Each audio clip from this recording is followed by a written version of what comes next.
Capítulo de número 10. Evangelho de Jesus, que escreveu Marcos. Capítulo de número 10. Glória a Jesus. Todos acharam? Amém? Podemos ler? Capítulo 10, a partir do verso de número 46. Capítulo 10, a partir do verso 46 do Evangelho de Marcos. Chegaram, pois, Jesus a Jericó. Quando Jesus e seus discípulos e mais uma grande multidão estavam deixando a cidade, o filho de Timeu, chamado Bartimeu, que era cego, estava sentado à beira do caminho, mendigando esmolas. Vocês não estão percebendo aí uma diferença de tradução, né? Mas o sentido da palavra é o mesmo, tá bom? Verso de número 47. Assim que ouviu que era Jesus de Nazaré, começou a gritar: Jesus, filho de Davi, tem misericórdia de mim. Muitos o advertiam severamente para que se calasse. Contudo, ele gritava ainda mais: Filho de Davi, tem misericórdia de mim. Foi então que Jesus parou e pediu: chama-o. E assim foram chamar o cego. Ânimo, homem, levanta-te, ele te chama. Jogando sua capa para o lado, de um só salto colocou-se em pé. Eita, glória. E foi ao encontro de Jesus. Indagou-lhe Jesus: que queres que eu te faça?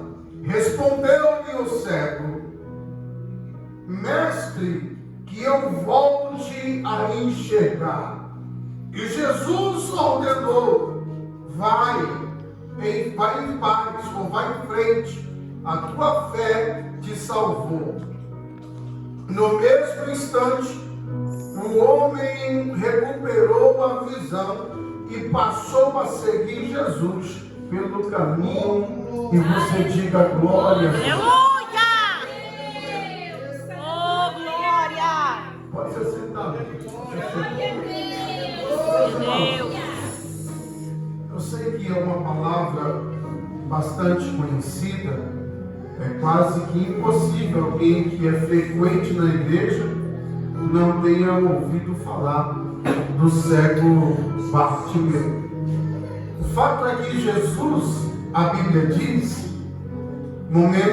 dias antes dele ser entregue e crucificado, a Bíblia diz que ele passa pela cidade de Jericó. E a Bíblia não faz questão de nos informar, de nos dizer quantos dias ele ficou em Jericó. Também não fala o que ele foi fazer lá. Também não nos avisa o que ele fez lá.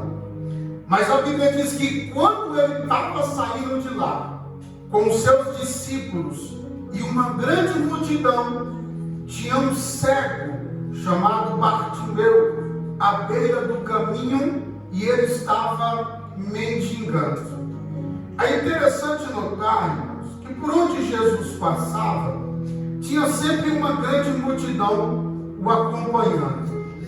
A multidão que segue Jesus, nas suas mais variadas expectativas, alguns vai atrás de Jesus porque precisa de uma cura, a outros vai atrás de Jesus porque precisam de uma libertação, e não tem nada de errado nisso, até porque quando a gente não sabe o que fazer, só tem ele a quem recorrer, e é exatamente a ele que nós precisamos ir quando não temos mais o que fazer. Mas a multidão que seguia Jesus era bem divergente entre si. Alguns eram meros espectadores, só queria ver quem é Jesus. só queria saber de fato se realmente era o Filho de Deus, só queria realmente saber se ele era o Messias. Outros iam lá só para buscar uma ocasião para poder fazer o seu julgamento, como já foi lido aqui. Outros iam porque realmente dizia: não, esse aí é o Filho de Deus, esse aí é Messias, esse aí precisa ser servido. E a Bíblia diz que Jesus está saindo e tem duas multidões. E eu acho engraçado que o escritor, pastor Cleber, faz uma distinção. Ele primeiro menciona: Jesus está saindo com seus discípulos, mas tem uma grande multidão. Ou seja, nem toda multidão que está à volta de Jesus é discípulo. Mas deixa isso para lá. Vai ter uma distinção, tem uma diferença. Né? As multidões, eu costumo dizer que às vezes a multidão às vezes atrapalha o negócio acontecer, sabe? A multidão às vezes impede das coisas andarem. Se nos lembram da mulher de fluxo de sangue, há quem diga que na ocasião que ela toca em Jesus, tem cerca de 28 mil pessoas seguindo Jesus. Então, é justamente por conta da multidão que dificulta com que aquela mulher chegue até Jesus. Você sabia que tem hora que a multidão impede quem realmente precisa estar perto de Jesus para nós acontecer? Zaqueu, ele não queria nem tocar em Jesus, ele não queria nem falar com Jesus. Zaqueu só queria ver quem é Jesus. Como quem quiser dizer: esse camarada está muito famoso na cidade, eu só quero ver a face dele. E tem 15 mil pessoas seguindo a Jesus. Zaqueu é pequeno, a multidão impede ele de ver quem é Jesus. Às vezes a multidão atrapalha as coisas acontecerem. E aqui no caso de Bartimeu não é diferente. A multidão está seguindo Jesus e está fazendo um barulho terrível. E eu acho interessante que ele ouve alguém dizer que quem está passando ali é Jesus. E quando ele ouve, a Bíblia menciona, e quando ouviu falar que era Jesus, aí ele então começa a gritar: Jesus, filho de Davi, tem misericórdia de mim. Queridos, aqui revela algumas coisas de suma importância para nossas vidas. A primeira delas é que Bartimeu, ele é um homem de atitude. Às vezes, nosso maior problema, às vezes a gente vive pedindo a Deus uma oportunidade. Às vezes a gente espera uma oportunidade. A gente até ora pela oportunidade. A gente até busca a oportunidade. O maior problema é quando essa oportunidade chega. E na maioria das vezes a gente nem percebe que a oportunidade veio e a gente deixou passar. Você sabia que tem pessoas que sabem que as coisas acontecem? Outras pessoas, elas divulgam as coisas que acontecem. Outras pessoas, elas assistem as coisas acontecerem. Mas louvado seja Deus, que tem pessoas que elas fazem com que as coisas aconteçam. E é exatamente isso que Bartimeu faz. Ele não é alguém. E o interessante, irmãos, é que após esse relato, escuta isso aqui, após esse relato de que Jesus passou por Jericó, não há mais outro relato de que Jesus tornou a Jericó. O fato é que Jesus é a última vez que ele está passando na cidade. O que acontece aqui é que Bartimeu está tendo uma oportunidade única. Meu Deus. Ele nunca mais terá de volta essa oportunidade. E esse é o maior problema. Às vezes deixamos oportunidades passar que nunca mais a teremos de volta. Então, se você está pedindo oportunidade, orando por oportunidade, buscando por oportunidade, então fica atento, fica à espreita, porque a qualquer momento a oportunidade vem e você não pode deixar passar. E as atitudes, irmão, isso aqui é tão interessante, porque as nossas atitudes, ela revela mais sobre nós do que as nossas palavras, sim ou não? Sim. São as nossas atitudes que mostram quem de fato nós somos. Glória a Deus. Você já ouviu? Eu não sei você, é costume meu. Nem sempre dá certo, pastor Pedro, mas às vezes dá. Toda virada de ano, isso aqui é costume meu. Toda virada de ano, naquela oração que a gente faz de joelho meia-noite, eu passo com a minha agendinha em cima da cadeira de joelho. Quando o ano está virando, eu estou dizendo, eu escrevo, Senhor, esse ano eu preciso mudar isso aqui, eu preciso fazer isso aqui, a minha vida precisa vir por aqui, e eu escrevo, eu projeto a minha vida para o ano que está iniciando. Tem algo de errado? Não. Agora o fato é, se eu não tomar nenhuma atitude para aquelas coisas que eu escrevi no papel acontecerem, nada vai acontecer. Glória a Deus. Assim mesmo. Não adianta a gente projetar, eu quero isso, eu quero aqui, e vou fazer isso, e não toma atitude nenhuma. Você vai ficar estagnado, paralisado, e vai ficar murmurando e dizendo, não acontece, não acontece. É que você não faz acontecer, meu filho. Você precisa fazer as coisas acontecer na sua vida. Glória a Deus. Há uma frase de Freud que eu gosto muito, que ele diz assim, loucura é fazer sempre as mesmas coisas, esperando um resultado diferente. Isso é loucura. É loucura você pegar o caminho de Santa Amaro e querer chegar em Bugaçu. Não vai dar certo. É caminhos opostos. Não dá para sempre fazer a mesma coisa, esperando que coisas diferentes aconteçam. Você quer ver o negócio acontecer? Muda a postura, toma atitude, que você vai ver que Deus vai mover as coisas a teu favor.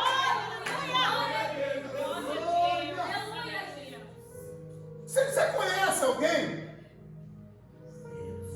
que as atitudes não condiz com as palavras? Não, aqui não tem. Aqui na você não. Aqui não. Só não vai assim a palavra. Não. Misericórdia. Se uma pessoa, não tem pessoas que a gente olha conversando e diz, oh meu Deus, como é bonitinho.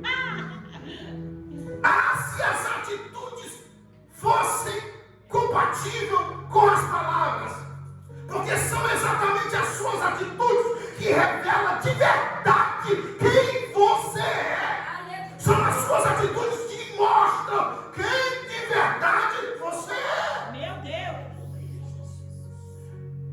Há uns 2 anos atrás eu estava pregando lá em Bugaçu,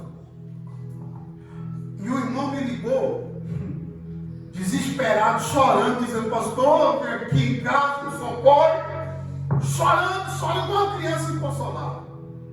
Eu já tenho o costume de andar devagarzinho, e aí naquelas curvas de Bugaçu para cá, irmão, quase capotando o carro e dizendo, meu Deus, o que será que aconteceu? O que será que ele não queria contar por telefone? E eu vim correndo preocupado. O irmão tinha um filho, não tem, graças a Deus, que dá muito trabalho. Eu falei, pronto, ou prender o menino ou matar o menino. E eu cheguei na casa dele aqui no Cocaia, e quando eu bati no portão, a garagem já estava aberta, eu só empurrei e entrei. Quando eu entrei, já olhei na garagem, tinha um monte de saco de lixo, E eu já deduzi. A chave no contato, o carro aberto. E ele chorando, sentado na mesa, a esposa do outro lado olhando para a cara dele, e eu tentando assimilar o que estava acontecendo, e não, era tão dolorido, sabe aquele choro que quando você tenta falar, o choro vem e você começa a soluçar, e a palavra não sai. Era assim que ele estava. Falei, o negócio é sério. E a irmã do outro lado da mesa parecia Frozen, irmão. Gelado do sol, olhando para minha cara e para a cara do esposo dela e lixando a unha. Tranquilo e calma. Teve uma hora que ela irritou porque ele não conseguia falar. E ela disse, pastor, o que está acontecendo é isso, isso, isso e isso. Fala para esse homem pegar as roupas que estão no saco de lixo lá no quintal, pôr dentro do carro e ir embora, que eu quero dormir, que daqui a pouco eu vou trabalhar. Mas o choro do irmão era tão doído. E eu falei, irmão, olha ali, irmão, perdoa, irmão. Eu estava quase chorando junto. De tão doído, de tão doído. E eu perdoa, irmão, perdoa. A irmã olhou para mim e disse, pastor, ele pode enganar o senhor, pode enganar os parentes dele. A mim, ele não me engana mais. Tem 17 anos que eu ouço esse homem me contar essa mesma história que está me contando. Tem 17 anos que eu ouço ele dizer que vai mudar. Tem 17 anos que eu ouço ele dizer que não irá fazer mais isso. E é sempre a mesma coisa. Eu cansei, para mim já era. São as suas atitudes que provam quem você é. Aleluia. Quem é liberto com as atitudes prova que ele é liberto. Quem é transformado tem atitudes de gente transformada. Diga glória a Deus. Glória a Deus. E é isso aqui que Bartimeu faz. Ele prova que as atitudes podem mudar a história. As atitudes podem trazer libertação. As atitudes podem trazer transformação. Podem trazer cura. Porque quando ele ouve dizer, é Jesus, ele diz, pronto, é a minha chance. Qual é a atitude? Jesus, filho de Davi, tem misericórdia de mim. Ele não deixa passar. Você precisa aprender a agarrar as atitudes, as oportunidades que Deus dá. Como, pastor? Mudando de atitude, mudando de postura. E eu estou dizendo aqui atitude no sentido de se posicionar, no sentido de tomar postura.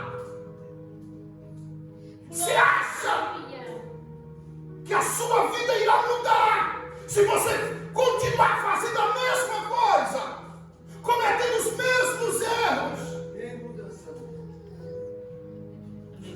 Precisa se posicionar, precisa se posturar, porque na sua postura Jesus diz, opa, com a sua postura Jesus disse, vai transformar, vai ter transformação. Quando você entender que Deus quer mudar a sua vida, as suas atitudes irá mudar. Quando você entender que a sua vida para ser mudada depende mais de você do que de Deus, aí você toma postura.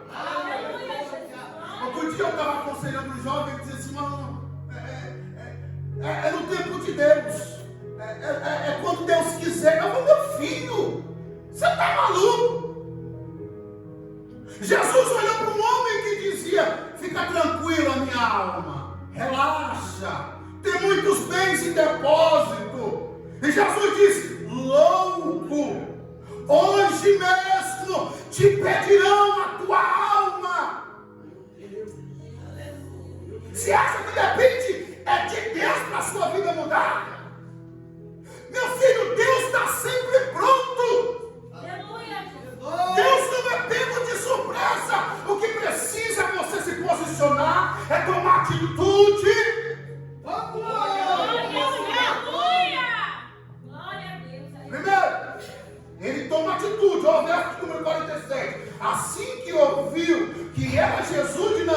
começou a gritar e a dizer: Jesus, filho de Davi, tem misericórdia de mim. Isso é atitude, isso é posicionamento. Quem é? É Jesus. O que ele faz? Ele transforma, ele cura, ele liberta. Então essa é a minha oportunidade, essa é a minha chance. Eu vou agarrar e não vou deixar passar. E ele começa a gritar. Então quando você percebe isso, que depende de você, a sua postura, ela vai mudar. Segundo, olha o verso de número 48. O verso 48 diz assim: muitos o advertiam severamente para que se calasse. Contudo, ele gritava ainda mais: filho de Davi, tem misericórdia de mim. Qual é a segunda lição que Bartimeu ensina? A segunda lição é: ele não desiste diante das adversidades, mesmo sendo pressionado. Ele não desiste diante das adversidades, mesmo sendo pressionado. Você sabia que tem gente que não consegue fluir no meio da pressão?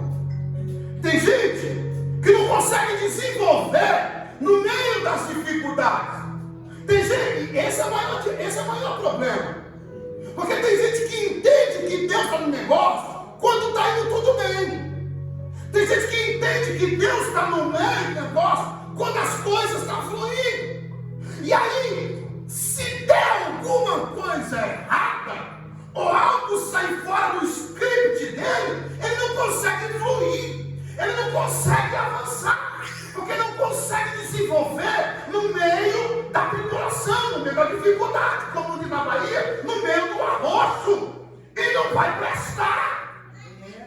Porque dificuldades faz parte da vida. Não é porque você, mas o diabo está levantando a porta. Não, besteira. É porque você nasceu, é porque você está vivo. E dificuldade faz parte da vida. E ponto. Aleluia. Se não é obrigado a concordar com os crentes que dizem que crente não pode passar por dificuldade, olha. É isso. Isso aqui faz parte da vida. Dificuldades faz parte da vida. E tem gente que não entende isso. Já viu, irmão? Você já conversou com algumas pessoas que dá raiva? Não, tem um espírito que eu não sei qual é. Que é um dó de mim, que só o sangue de Jesus. Se eu parei para conversar conosco, e ela falou, chorou. Falei: Jesus, eu conto ou não conto? Porque tem gente que, se ouvir umas histórias, ela desvia. Meu Deus. Tem gente que não aguenta pressão, não suporta dificuldade. Irmão, você já percebeu isso aqui? A multidão advertia severamente para que se calasse. E ele cada vez mais gritava: filho de Davi, tem misericórdia de mim. Oh, aleluia, glória. Já viu aquelas pessoas que dizem assim: parece que depois que eu comecei a orar, o negócio piorou. Depois que eu comecei, e é sempre assim. Depois que eu comecei a vir para a igreja, as coisas... não, meu filho, não é que as coisas piorou, é que você era um cego e não enxergava. E aqui as escamas caíram dos seus olhos. Ou você lá no mundo passava dificuldade? Eu não passava, acho que não. Quando a coisa apertava, corria para o bar para tomar cachaça, para não sentir a pancada. Aqui tem que exigir os nomes, irmão, sem conversa. Tem que suportar, não tem, como diz por aí, não tem massagem. Oh, aleluia. Manhã dizia: é pau para dar de quina. Em contrapartida, irmão, irmão, tem gente que enquanto mais as coisas estão difíceis, ele está dizendo, opa, está chegando, está chegando. Não tem desses crentes que quanto mais as coisas apertam, o pastor Cleber diz, opa, eu preciso orar. Quanto mais as coisas apertam, ele diz, é monte, é vigília, é madrugada, é busca, a fúria está grande, mas a vitória é maior. Tem gente que não consegue, no meio da pressão, fluir. Outro dia eu estava com uns meses atrás, estava fazendo serviço ali na Paulista, um apartamento enorme. E eu precisava entregar o apartamento naquele dia, pastor Cleber. Senão eu tomava aquela multinha básica. A multa era maior do que eu tinha para receber. E eu falei, o Jonathan, meu filho mais velho. Oi. E o Jonathan é assim. É devagar para se parando. E não adianta acelerar. E eu sou meio afoito. Eu cheguei no apartamento e falei, Jonathan, você faz isso aqui, que o pai vai fazer. E quando eu voltava, o Jonathan estava lá. Eu, Jonathan, pelo amor de Deus, Jonathan. Vamos, Jonathan, vai, Jonathan. E eu voltava e falava, meu Deus do céu, eu vou morrer no coração. Vai, Jonathan, vamos, Jonathan. Vem aqui, Jonathan, vai, Jonathan. Aí o Jonathan parou no meio do apartamento, olhou para mim e disse, ô pai, ou o senhor para ou eu vou embora. E o menino, você já viu o tamanho que é, né? Falei, irmão, você me colocar para ir embora, não dá para segurar, o menino está doido de mim. Aí eu fiquei quieto e larguei de mão. Falei, já foi. E larguei ele e fui fazer meu serviço. Quando deu meio-dia, eu falei, vou lá chamar aquele miserável para almoçar. Que eu cheguei na sala, o menino tinha feito tudo que eu mandei ele fazer. Tem gente que é assim, irmão, se você pressionar, não anda. Tem gente que não suporta, não flui, no aperto. E é isso, irmão. Escuta isso aqui. Se você é do tipo de pessoa que não aguenta ser pressionado, escuta isso aqui que é muito sério. Tudo na sua vida fica pela metade. Porque em tudo que você fizer, você vai ser pressionado.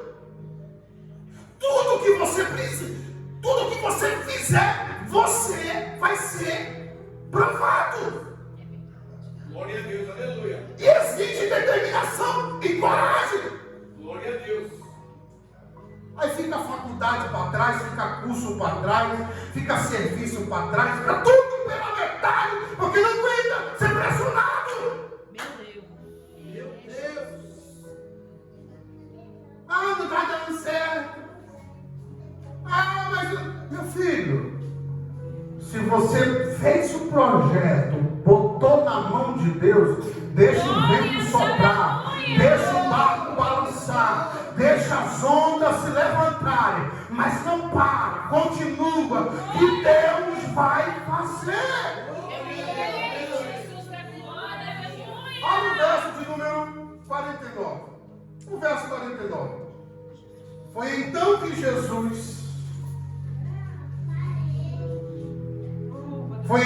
Jesus parou e pediu, chamou, e assim foram chamados cegos. Ânimo, homem, levanta-te, que ele te chama. Jogando sua capa para o lado, de um só salto colocou-se em pé e foi ao encontro de Jesus. Glória a Deus. Você sabe o que eu acho impressionante nisso aqui?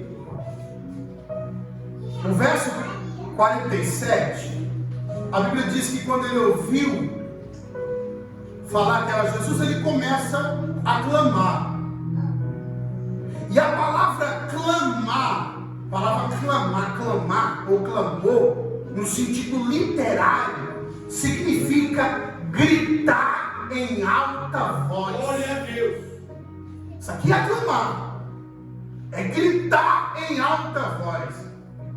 Clamar é o mesmo que um pedido de socorro de alguém que está em perigo. Aleluia. Você já viu alguém em perigo ficar, socorro, alguém me ajuda?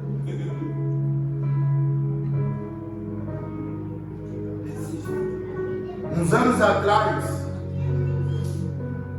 um vizinho meu, não vou falar, a esposa estava grávida e ele estava sem carro. Irmão, eu não sei tanto essas mulheres, acabou essa sua história de madrugada.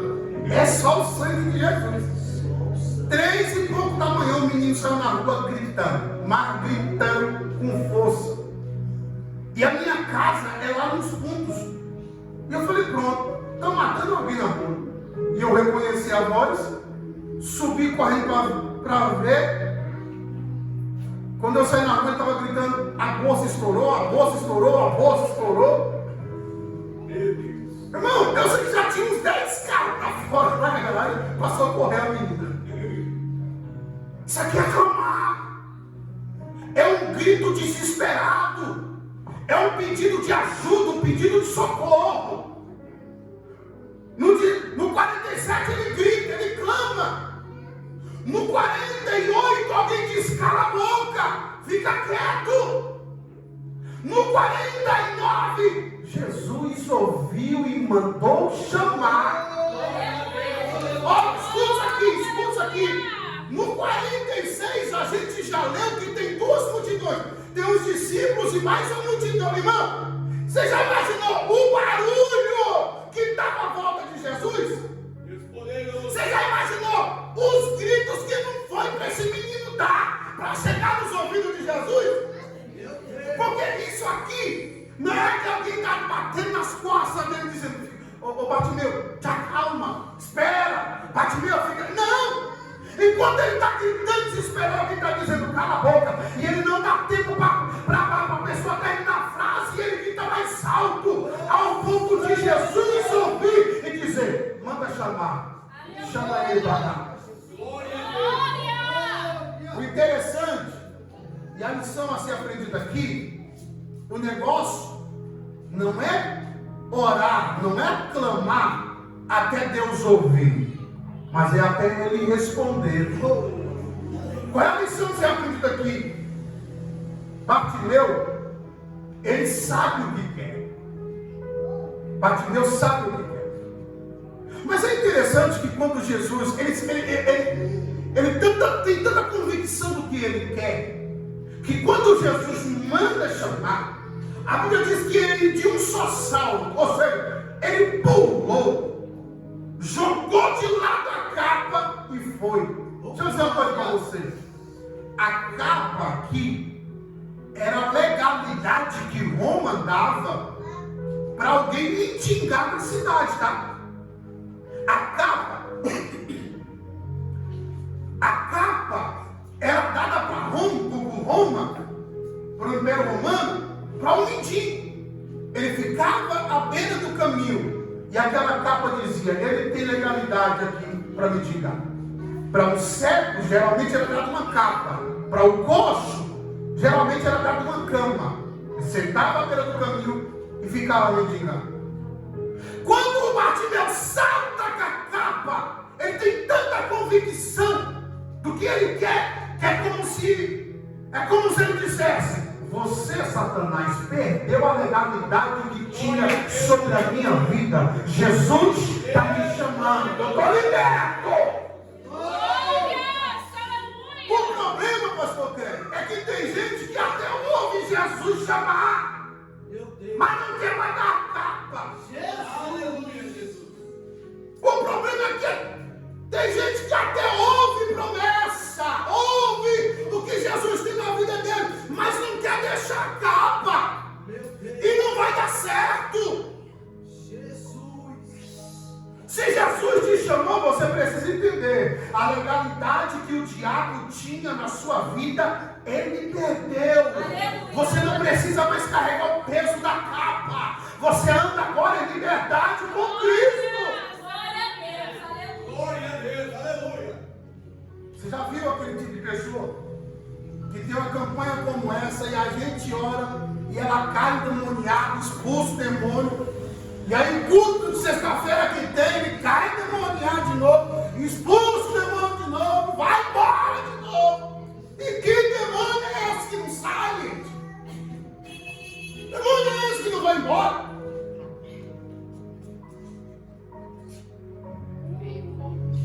Eu lembro de 2008, eu estava dirigindo uma congregação aqui em Santa Cecília. Aí me chamaram para fazer uma campanha na casa de uma moça, ela estava frequentando a igreja, e ela pediu para minha esposa fazer uma campanha lá. E a gente chegando na casa para começar a campanha, rapaz, quando a gente entrou no portão, eu falei, meu Deus do céu, estou tudo arrepiado. Como na Bahia, estou tudo arrepiado. Só que não entra na presença de Deus. Ô coisa feia! A gente sentia literalmente o peso. Era tão, irmão, que tinha umas pessoas que falavam, pastor, eu quero ir embora, pastor, eu quero ir embora, pastor. Eu falei, meu, vai embora, vai. Para os irmãos terem uma ideia, o quão maquiavélico era a casa era um sobrado. Tinha 3 quartos, pastor, 3 quartos em cima. E ninguém dormia nos quartos. Dava 5h30, 6 horas, antes de escurecer, pegavam os colchões, colocavam na sala e todo mundo dormia na sala. Ninguém dormia na parte de cima. Viam vultos, viam literalmente coisas. E foram 7 sexta-feira, irmão. Irmão, era tão feio que a gente levantava a mão para orar pela mãe, a filha caía. Orava pela filha, a avó caía. Era feia a situação. Meu Deus. Era tão feio que toda sexta-feira a gente ia em jejum. Eu falei para os irmãos, não leva criança. Quem tiver criança e não tiver com quem deixar, não vai. Era feio. Até o dia que eu falei, sabe uma coisa? Será que eu não tenho autoridade de Deus para expulsar demônio? Toda sexta-feira eu ficava subindo um monte, em jejum e oração. Tira essa capa, Jesus. E era toda sexta-feira o demônio caindo. Quando foi na quinta sexta-feira, irmão, isso aqui é uma expressão baiana, viu? Você sabe a fúria da leoa parida? É o que eu tava. Você já viu uma leoa parida, como é que ela fica? Não, assim, não precisa nem encostar aí no filhote, é só olhar. Ela já gruda. Eu tava nessa fúria. Eu tava sentado na juba do leão, bravo.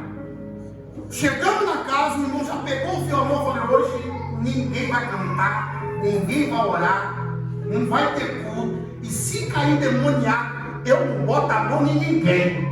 Vai ficar aí.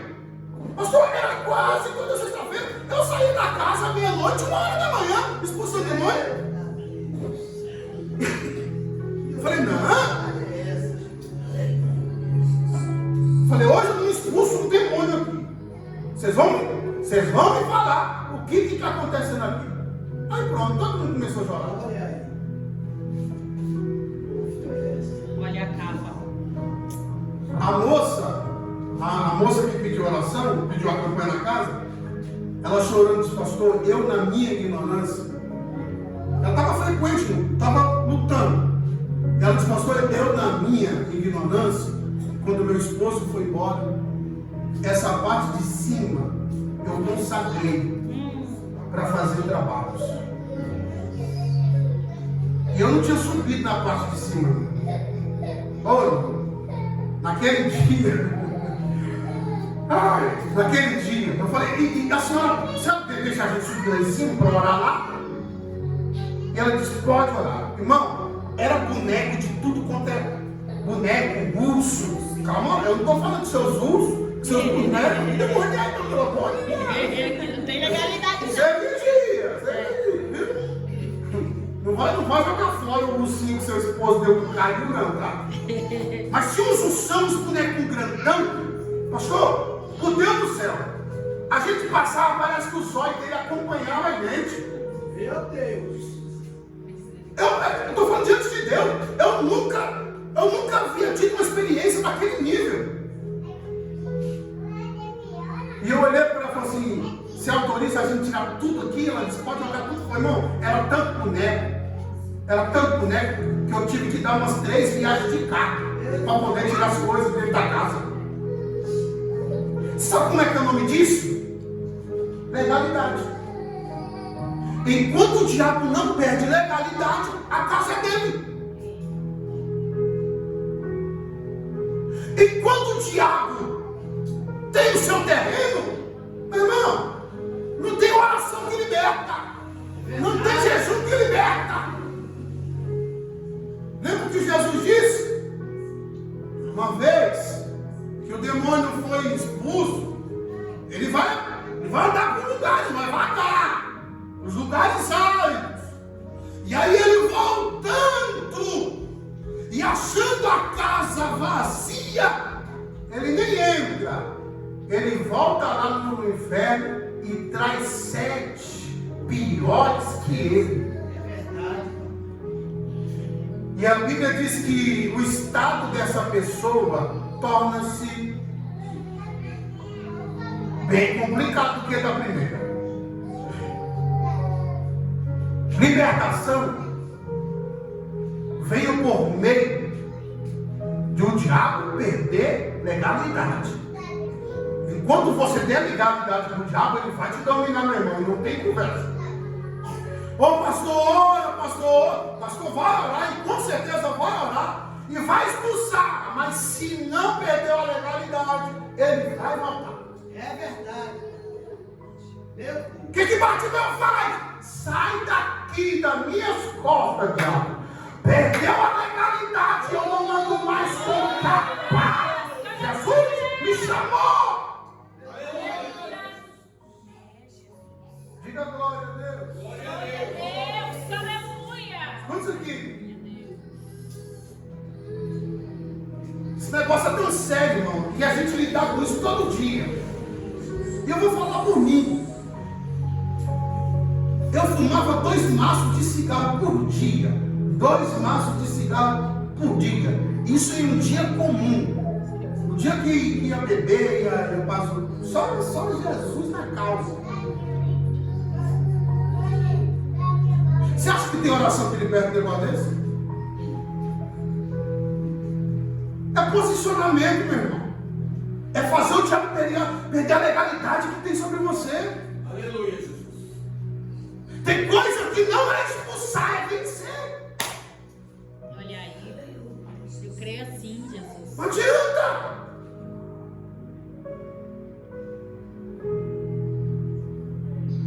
Quarta-feira eu estava conversando com a moça. Ela disse: olha, pastor, eu fiquei 6 meses sem usar nada, eu me batizei. É que não perdeu legalidade. Se deu legalidade, ele retorna. É por isso que Paulo está dizendo: vocês precisam dar espreita, vigilante, sempre em constante oração. Irmão, você sai daqui debaixo da graça. Chegar na rua, em casa, no seu celular, onde for, não deixe o diabo tomar conta. Sai daqui na oração, abre a casa na oração, fica na oração, fica na comunhão. É assim que o diabo tem a legalidade. Batidão, eu tenho certeza do que eu quero. O que eu quero é liberdade. Não dou mais legalidade para o diabo e ele perdeu a autoridade que tinha sobre a minha vida. Ele tira a capa e vai até Jesus, porque Jesus chegou. Estou terminando. 3 minutos termino. Entrega tudo. A vida da gente. Você sabe quando. Quem tem filho aqui, irmão? Sabe quando você fala? Eu não sei vocês, eu não sou muito de bater. Até porque não dá mais, né? Não dá mais.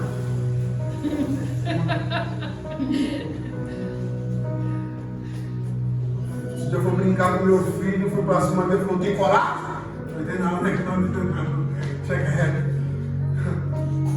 Mas tem filho. Meu filho do meio tem 15 anos.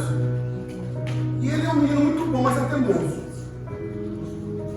E sabe quando você fala, você fala, você fala, você fala? E aí chega uma hora que não... Você tem que tomar uma postura para entender. Entendeu? Chega uma hora que você tem que tomar uma atitude. Isso aqui é Deus, tá? Sabe quando Deus está avisando, não, por aí não, meu filho, ó. Disse, não, você está errado.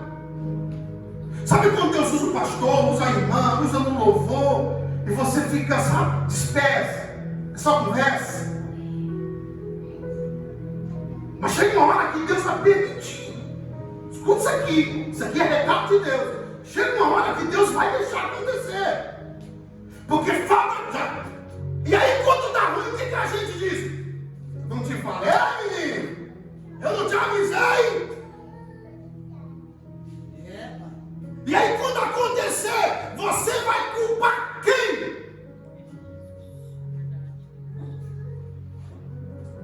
Toma atitude agora. Toma postura agora. Clama a Jesus agora. Faz o diabo perder a legalidade agora. Para você não sofrer as consequências. Diga glória a Deus. Por último, terceiro lugar, ele sabe o que quer. Verso 50. Jogando de si a capa, saltou-se e foi. O 51 diz: indagou-lhe Jesus: que queres que eu te faça?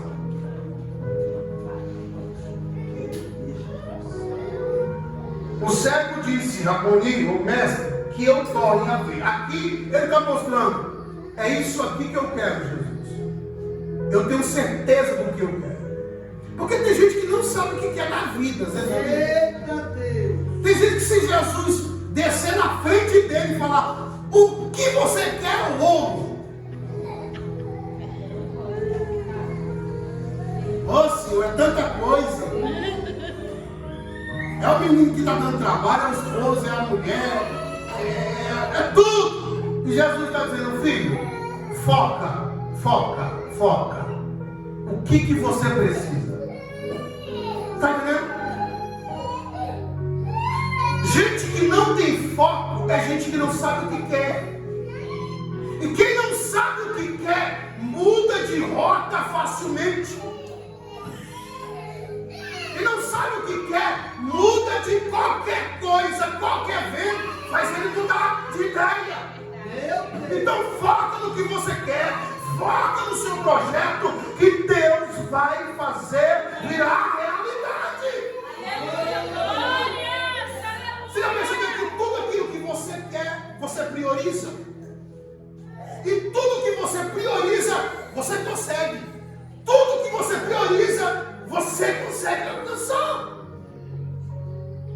Eu lembro uma vez que a minha esposa estava fazendo um curso de técnica em nutrição. E ela trabalhava aqui na creche. E eu moro aqui na rua. E não dava tempo ela nem sair da creche e ir em casa, usar o banheiro. Ela já saía da creche, ia para o curso, chegava em casa meia-noite. E às vezes, 3 horas da manhã, eu levantava e dizia: minha filha, vai para a cama. Porque às vezes ela chegava meia-noite e ia estudar.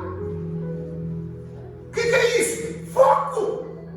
Tudo que você tem foco e prioridade, você consegue fazer. É verdade. É isso aqui que o pastor está dizendo. Eu não estou perdido, eu sei bem o que eu quero. Defina seu projeto. Ponha seu projeto na mesa. Bata o joelho e diz: Senhor, esse aqui é o meu projeto. É isso aqui que eu quero viver. É isso aqui que eu preciso e quero para a minha vida. E Deus vai trabalhar em cima do seu projeto para fazer tornar realidade. Mas você precisa definir o que você quer da sua vida. Glória a Deus, aleluia. Para a gente encerrar. 4. Olha o que diz o verso 52. E Jesus ordenou-lhe: vai em paz, ou vai em frente, a tua fé te salvou. Olha que interessante. Ele não sabe apenas o que ele quer. Ele tem fé para alcançar o que quer. Porque tem gente que é assim, até sabe o que quer, até tem os projetos definidos, até tem foco naquilo que quer, mas não tem fé para alcançar aquele que quer. E esse é o maior problema da gente. Você quer ver uma coisa? Às vezes a gente ora e nem a gente acredita em nossa oração. Às vezes a gente está orando e já está orando dizendo: "Oh, Senhor, eu sei que é impossível." Meu Deus. Mas para o Senhor não é. E Deus está dizendo: "Eu sei do seu coração, da sua mente, e você está dizendo que não vai dar." Nós estamos igual à igreja de Atos 12. Atos 12. A igreja está orando por Pedro, que está preso. A igreja está reunida na casa da mãe de Marcos, esse Marcos aqui. A igreja está reunida na casa da irmã Maria, orando por Pedro, que ele está preso. Imagina a oração: "Senhor, visita Pedro, manda um anjo." Não é assim que a gente ora? Liberta ele. E não é que Jesus ouviu a oração? E não é que Jesus mandou um anjo na cadeia? E libertou Pedro de lá? E para onde é que Pedro foi? Para a casa da irmã Maria. E olha que tremendo. Quando Pedro chega lá, os irmãos ainda estão em oração. Uma moça reconheceu a voz de Pedro, correu para a sala, e parece que eu estou até ouvindo ela dizendo: "Irmãos, podem parar de orar, porque Jesus já ouviu a oração. Pedro está lá na porta." Aí o crente que está de joelho, orando por Pedro que estava preso, mas agora já está na porta, olha para alguém que avisou. Deus já ouviu a oração e diz: "Está bom." Ela está fora de si. Está entendendo? Meu Deus! Tem gente que sabe o que precisa, sabe o que quer, ora por aquilo que precisa, ora por aquilo que quer, mas não tem fé para receber. Dá para você acreditar no seu sonho? Dá para você acreditar no seu projeto? Porque uma coisa é certa: se você tiver fé, vai virar realidade. Deus vai fazer verdade à tona e tudo vai certo. Posso colocar isso de pé para orar, pastor? Vamos orar? Glória, aleluia. Queridos, escute isso aqui. E com tudo que eu disse aqui, não é que eu estou dizendo que é fácil. E é justamente por isso que exige um esforço da nossa parte, porque não é fácil. Glória a Deus, aleluia. Às vezes você precisa se esmagar, se superar, vencer as suas próprias limitações, vencer a si mesmo. Aleluia. Mas você precisa se esforçar. Você precisa colocar sua vida em dia com Deus, sabendo que Deus está tomando conta de você, da sua casa, da sua família, e Ele é fiel para fazer tudo e muito mais, além daquilo que nós pedimos ou pensamos. Deus, eu quero te agradecer por essa manhã.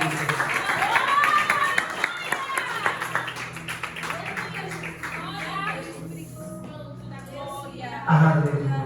Boa é